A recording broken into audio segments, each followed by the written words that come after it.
Let's now take a closer look at the end of year 1 and 2 changes for this year. As always, we start with data population changes, and this year there are a couple of changes to file formats. One is that you will now have a new file type, which is the LEAP or LEAP, LEA program file type. Beginning with 2025-2026 school year, California school districts are required to report expanded learning program or ELOP participation to CALPADS using this new local education agency program or LEAP file type. This data is required for end of year. So in addition to that, there was also a modification that was made to the STAS file, which is the student absence summary.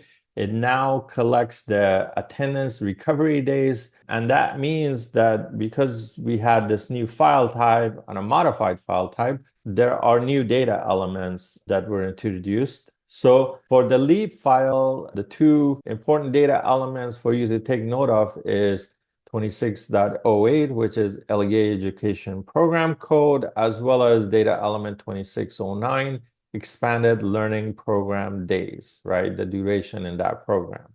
And I do have detailed definition of these data elements and code sets in the notes for this slide. So I strongly recommend that you refer to the notes to learn the detailed information about these. And there are a couple of reference documents as well. So the LEA Education Program Code will include the ELP code of 194, which is Expanded Learning Programs, and that would include Expanded Learning Opportunities Programs, or ELO-P, the After School Education and Safety, ASES, and the 21st Century Community Learning Centers programs, which will include programs for elementary, middle, junior, high school students, and the After School Safety and Enrichment for Teens, which is ASSETS program. And again, the details in the notes. And then in the STAS file, you have a new data element 13.24, which is attendance recovery days. So this is a numerical value that you input in there for students that had attendance recovery days in your LEA. And this slide and the next slide are a couple of reference slides that provides a little bit more background for the LEAP file and the attendance recovery programs. But on this slide, pointers on what you can do now to prepare for the LEAP file. And there's also a link to Flash number 305 that provides detailed guidance for the LEAP file and what the content of that file is and some of the validations that will be applied. I strongly recommend that you take a look at that Flash if you haven't already. And attendance recovery program, again, this is a reference slide, has some information that was pulled from the attendance recovery page that is on CDE's website. And we have that link in the bottom here for you. And this page is really great because it also has a number of FAQs in there with answers that the department has provided. So definitely take a look at that page when you are populating your attendance recovery program information. Those were our data population changes. Now, as far as our system changes, again, we talked about the consolidation of the two submissions. End of year 1 is what you submitted previously, and end of year 2, 3, and 4, minus the 1-year graduates and completers. And for students with disabilities, this year you will see new reports with new count of graduates and dropouts for the entire academic year for them. And there's also that expanded learning program or LEAP file that you submit, and that data is also part of EOY 1 that you will be certifying.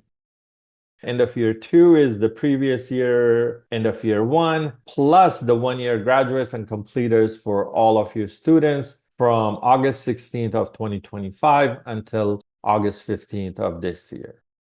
Then we have the new file split functionality in CALPADS. It automatically splits large files and creates smaller files that are submitted to CALPADS.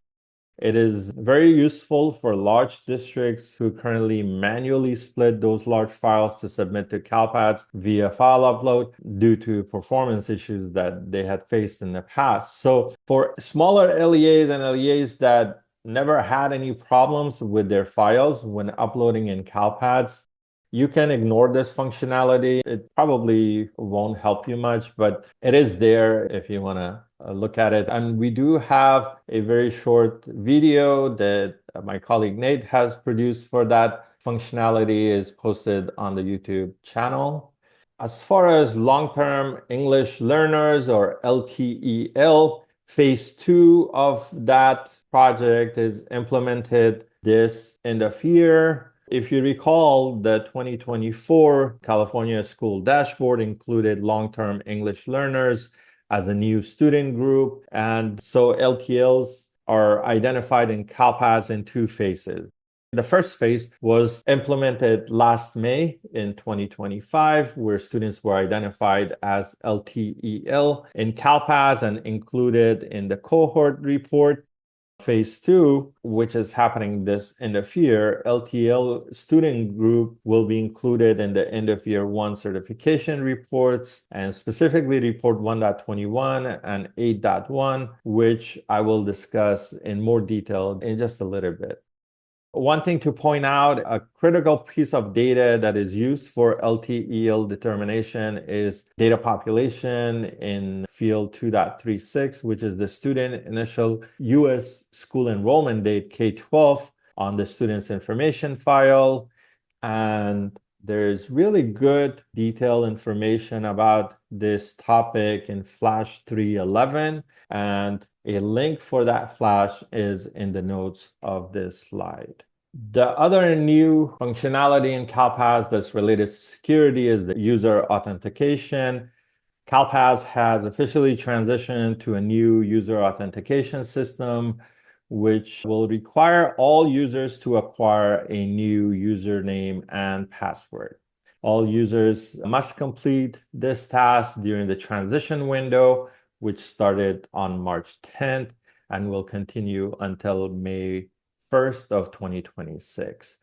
So users that fail to do so will not be able to log into CALPADS after the transition window closes on May 1st. And these users must work with their LEA CALPADS administrators to establish a new username and password for them. We also have training videos that are available on the CSIS YouTube channel to provide guidance for users to go through this process, along with additional communication that have been provided prior to the rollout recently via a flash. We have a new user role, which is the EOY reports, as I briefly mentioned earlier. This new EOY report role will replace the old individual EOY 1 through 4 reports role. LEA admins must ensure that the proper role is added for themselves, as well as users needing to review EOY reports. And for those that go through creating their new accounts in CALPADS, if they already had existing EOY reports roles before, those will be transitioned to this new role of EOY reports. And then the last change that we see here is related to anomaly contacts. So previously, anomaly contact was a user role that was assigned to a person's account. This created some challenges for LEAs who prefer to use shared generic inboxes to manage anomaly notifications centrally as a group. So to address this, now the anomaly contact has been made an organizational level property to store the designated contact information for handling anomalies at the LEA level instead of at the individual user level. So this slide provides some new guidance that came out very recently in the regionals related to the RFEP reporting. English learners who meet reclassification criteria should be reclassified, and their new reclassified fluent English proficient or RFEP statuses should be uploaded to CALPADS by May 15th of 2026. This is to ensure they're in the Test Operations Management System, or TOMS, by May 31st, 2026. This is important because LEA's participation rate, which is rate of ELs taking summative LPAC, impacts their English Learner Progress Indicator, or ELPI, on the California School Dashboard. And participation rate is based on statuses of RFEP in TOMS, which are sent nightly from CALPADS to TOMS. So just keep this in mind and share it with your EL coordinators so they are aware of this change. So continuing with our new guidance for this year, homeless records starting this year will now be required to be closed annually. So there are a few different scenarios related to this, and this slide tries to point those out. The first scenario is students that have homeless records across multiple school years prior to this academic year. If you have homeless record that has a start date before 7/1 of 2025 and no exit date, and the student is still enrolled in your LEA, the system would force you to close that record at the end of the previous academic year, which is June 30th of 2025 or before that. So as LEAs, what you need to do is look at any homeless records that you had prior to this academic year and ensure that they have an exit date prior to the start of this academic year. And if you have this scenario, the system will trigger the SPRG 0747E1 to catch these records. And then the other scenario is that you have your current year homeless records that are still open. So these are homeless records that have the start date of July 1st, 2025 or later within this academic year, and they do not have an exit date. In this case, CALPADS will force you to close that record during this end of year submission. So you would want to check this academic year's records and ensure that they do have the appropriate exit date when the student is no longer homeless on or before 6/30/2026. So for this scenario, the system triggers the SPRG 746E1 anytime it detects any of the students that have an open record during this academic year. Prior year homeless records that are still open, where the student has a homeless record and is not currently enrolled within your LEA. Once the end of year submission window closes, CALPADS will auto-close those records with a 6/30/2025 end date. And in this case, you do not need to take any action unless you want to be proactive and update those records with an end date based on the data in your SIS that is prior to 6/30/2025, right? And in this case, the system will not trigger a new validation. So now let's take a few minutes to talk about some additional new data discrepancy and validations that you will come across during this end-of-year submission. So we talked in detail about the new homeless program annual closeout validations on the previous slide, and those are listed on the top here on this slide as well for your reference. And in addition to that, there's a new SPRG 0743E1 data discrepancy error that you may come across. And this one checks that a student in the homeless program is not over 25 years of age. And there is a SCNR 0733E1 validation, and this one checks for valid grade levels. So if student initial use school enrollment date K-12 is populated for a student, then the grade level must not equal to IN or PS grade levels. SCNR 0742, this is an input validation. It ensures that the academic year ID is the academic school year associated with the enrollment start date. Plan 0724E1 is a data discrepancy validation that you have seen previously in Fall 1 and Fall 2. And it's also being implemented for end of year this year as a new validation. And this one checks that Part C to B transition plan and IFSP indicator is populated in most recent plan record if the special education plan type equals to code 150 IFSP and the student age on June 30th of the report year is equal to or greater than 2 years and 9 months. And the last validation that you see here that is new is a STAS 0744E1. And this is actually a warning. And students who are reported as having suspension in school or out of school in the absence summary file should have associated incident data at the same reporting LEA. So those were our new validations for this end of year, and there are a couple that have been modified. And the first one is the SPRG 0723E2. This is a fatal, and this is related to the age for pregnant or parenting student. The trigger logic for student age has been modified to use June 30th of the reporting year instead of today if the exit date is blank or null. And lastly, CERT 102 warning for end of year 1. The logic has been modified to remove initial program start date as that information is no longer used.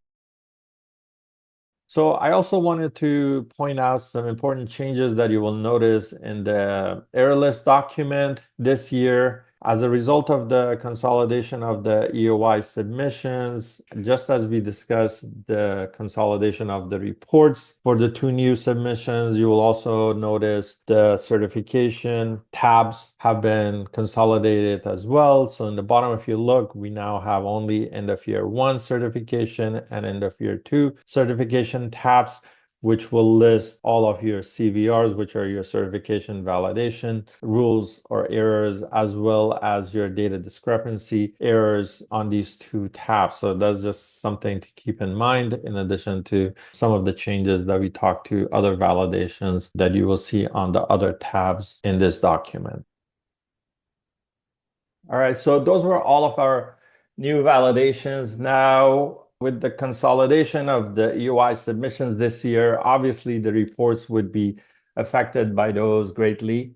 So end of year 1 aggregate reports are now stacking up, and there are about 15 of them right now. And you will see all of these reports under end of year 1 aggregate reports section in CALPADS on the certification details screen.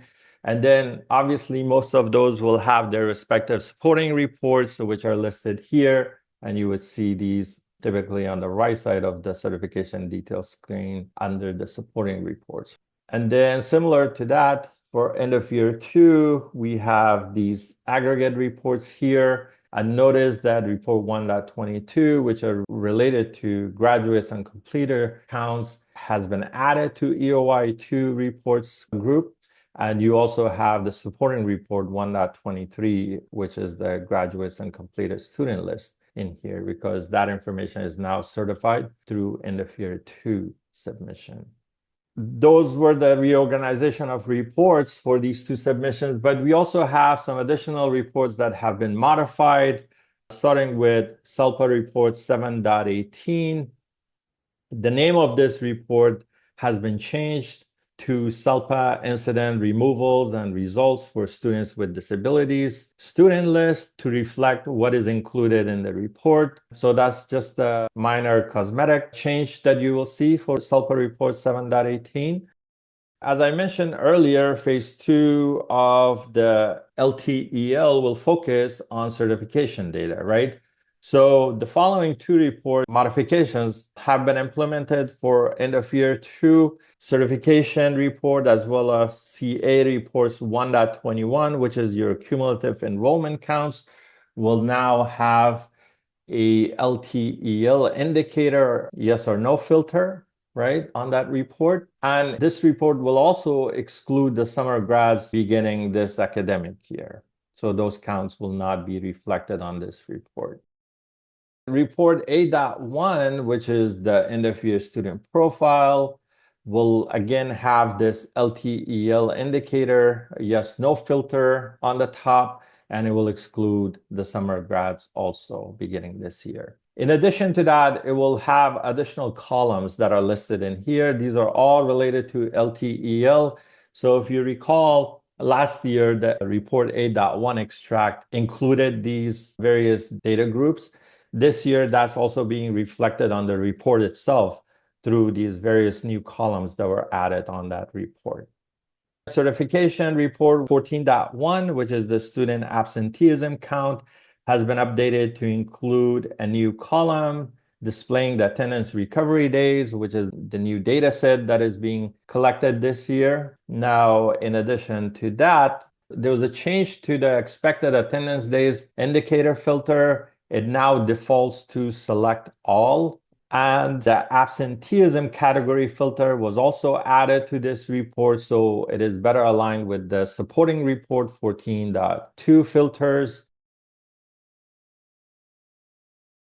So real-time SELPA and LEA report 16.26, both will have two new columns, which are for Part C to B transition conference date, as well as Part C to B transition plan and IFSP indicator. We saw these in reports for Fall 1, if you recall, and real-time SELPA as well as LEA report 16.14, which is students with disabilities plan student list reports will also have some changes, including the renaming of a column, degree of support 1 previously will now be called degree of support, and the disability 2 code column will be moved immediately after the primary disability column.